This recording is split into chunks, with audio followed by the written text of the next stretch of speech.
Amron nous parle des souvenirs douloureux, de la nostalgie du mai 2025. Nous le savons tous, mai 2025, c'était très compliqué pour Amron. Il a fait une sortie sur le PC qui a entraîné son emprisonnement et une mobilisation publique. La naissance du parti M66 pour lutter contre le gouvernement togolais. Je vous laisse regarder cette vidéo et les faits dit par Amron. Jusqu'à la fin, n'oubliez pas de vous abonner, liker et commenter. Mai 2025. Mai 2026.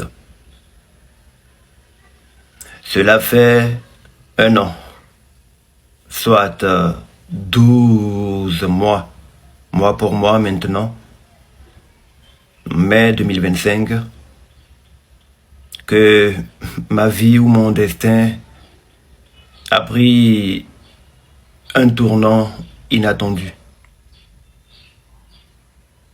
Des événements qui dépassent mon entendement, que j'aurais jamais prévu dans ma vie, me sont arrivés.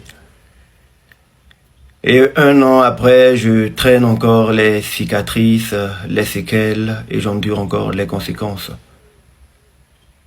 Et l'ironie de l'histoire, c'est que je me retrouve presque seul, entre deux feux, entre le marteau de la majorité et l'enclume de la minorité, à porter seul ma croix. Alors que tout ce que moi j'ai voulu, c'est faire en sorte que la grande majorité soit composée de la minorité et de la majorité. J'ai voulu faire en sorte que tous les esprits puissent avoir une vision commune, puisque les gens m'ont précédé à défendre cette vision-là, cette idéologie. J'ai voulu inscrire mon énergie ou participer à l'érection de cette vision-là pour notre pays. Cette vision qui veut que tous les Togolais, peu importe leur bord, peu importe leur ethnie, leur religion, puissent se mettre ensemble pour bâtir la cité. En mai 2025, alors bien que les mois auparavant ou les années qui ont précédé mai 2025, j'ai essayé tant bien que mal de dénoncer les abus et les injustices tout en restant dans le politiquement correct et la légalité. En mai 2025, des informations et des événements émanant ou provenant d'une personnalité pas des moindres ont provoqué chez moi un déséquilibre psychologique qui m'ont amené à tomber sous le coup de la loi parce que je faisais une dépression. Alors que j'essayais de me faire entendre, d'appeler aux réactions qu'il faut pour que les choses puissent bien se passer, j'ai été interpellé le 26 mai. Sans opposer de résistance. Parce que je savais qu'à un moment donné, j'étais déviant. Mais je connais le code pénal et je sais, par rapport aux infractions que j'avais eu à commettre, ce que je risquais. Mais j'étais prêt à endurer cela parce que je me suis dit, c'est peut-être l'un des seuls moyens que j'ai pour faire bouger les lignes, pour créer un électrochoc, pour réveiller les gens. D'abord, j'étais frustré par rapport aux injustices que je subissais dans ma carrière. Et voir tout ce qui se passait d'injuste autour de moi. Avoir des informations qui viennent d'une personnalité et pas des moindres. C'était un cocktail explosif qu'émotionnellement je n'ai pas pu gérer. J'ai répondu, prêt à faire face à la légalité de la loi. Malheureusement, j'ai vécu des événements les 26 et les 27 mai 2025 qui continuent aujourd'hui au-delà des apparences et au-delà des sourires que j'arbore continue de me déchirer et de me tourmenter à l'intérieur.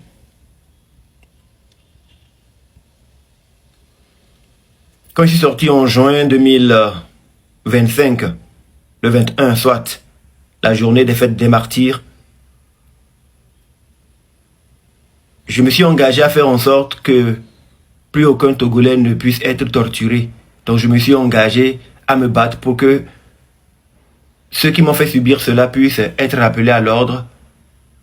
Une façon pour moi de faire en sorte que les gens comprennent qu'on ne dispose pas du pouvoir public pour en abuser. Dans mes recherches de me faire entendre encore une fois, j'ai eu à participer à une manifestation le 30 août et cela a valu mon interpellation en septembre. De septembre 2025 à mai 2026, cela fait 9 mois. 9 mois que je suis sous contrôle judiciaire.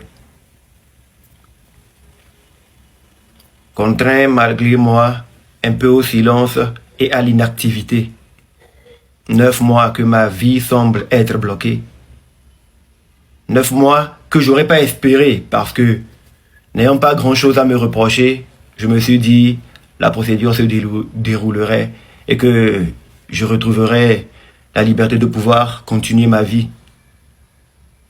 Mais ça fait 9 mois que j'ai du mal à exercer. 9 mois que j'ai du mal à collaborer avec des gens pour avoir une vie. Et 9 mois que je suis dans des conditions qui ne me permettent pas de pouvoir participer activement à la vie de la société, au développement de mon pays.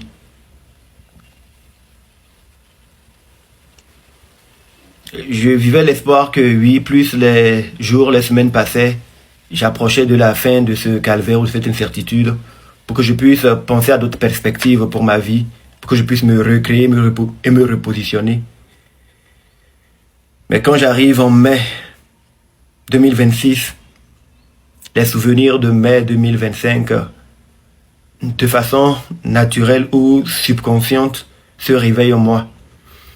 Et mes douleurs sont encore vives parce que je revis les traumatismes. Je marche toujours en surveillant mes arrières.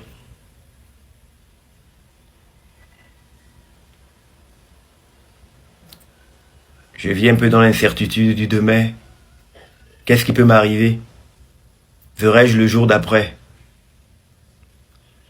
J'ai du mal à dormir les nuits, je souffre d'insomnie. Et curieusement, je porte seul ma croix. Entre l'enclume de la majorité et le marteau de la minorité.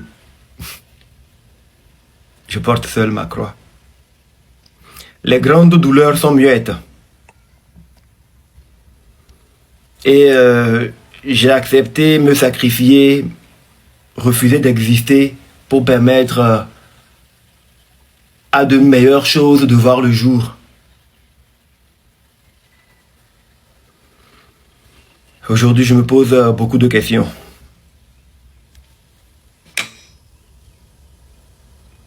Mais je crois que plus ce mois-ci, je le traverse, plus les jours passent, plus je commence à me poser des questions, plus je me dis, que dois-je faire? Que vais-je faire pour l'avenir? Parce que je ne peux pas continuer à vivre comme si j'étais un mort vivant. Continuer à vivre dans l'incertitude. Continuer à vivre sans savoir de quoi mon demain sera fait. Non. Je vis comme je suis déjà mort. Devrais-je me comporter comme tel?